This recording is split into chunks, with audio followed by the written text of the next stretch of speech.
Have you noticed posters like this one over here entitled Close Encounters of the Nice Kind? Well, they are stories of neighbourly friendship, so do look out for them on your next MRT ride. Well, for now, let's go meet the photographer who took these pictures.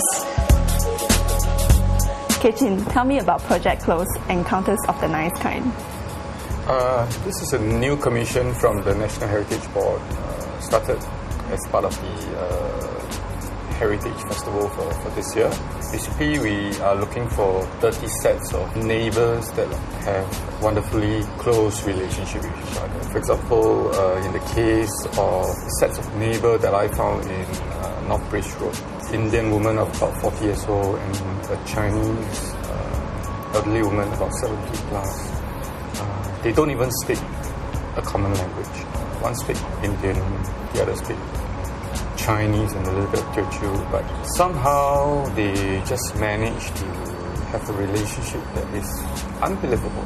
I think one thing I learned is I think given a chance, people all want to be good neighbours.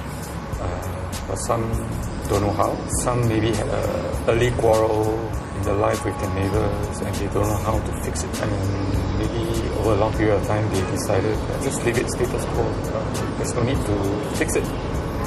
But I think deep inside, given a choice, I don't think any decent human being will say, I want to be an enemy to my neighbour. Hopefully this sets of posters can inspire people and tell them, hey, it's not so difficult.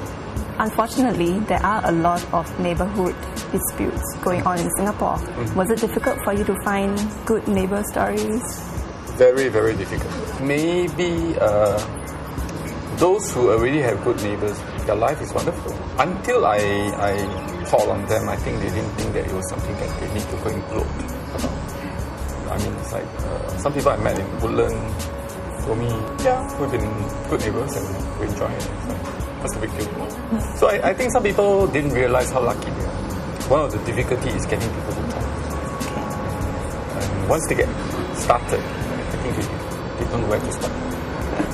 That's when the story comes out. Which story do you like best? I've done 12 so far. I will have to say the latest one that I've done moved me the most. There are 5 women from 5 different countries in Asia. There's a Japanese, there's an Indian from Kerala, there's a woman from Hong Kong, one from Indonesia, and a Malaysian.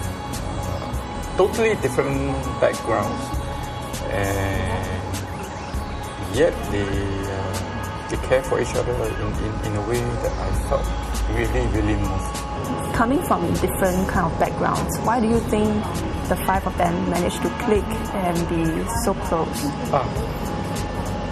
You read the story, you will find that they are very candid and honest about why they volunteered. And it's also another aspect that I really appreciate. They did it mainly for their own sake, because they were feeling lonely. They were telling me that being an expatriate housewife is very difficult. Basically, they're transported from another country here, and while their husband works, they're stuck with nothing to do. It's also something that I think Singaporeans take for granted. It's not like they can just pick up the phone and call somebody when somebody will be here in the next half an hour.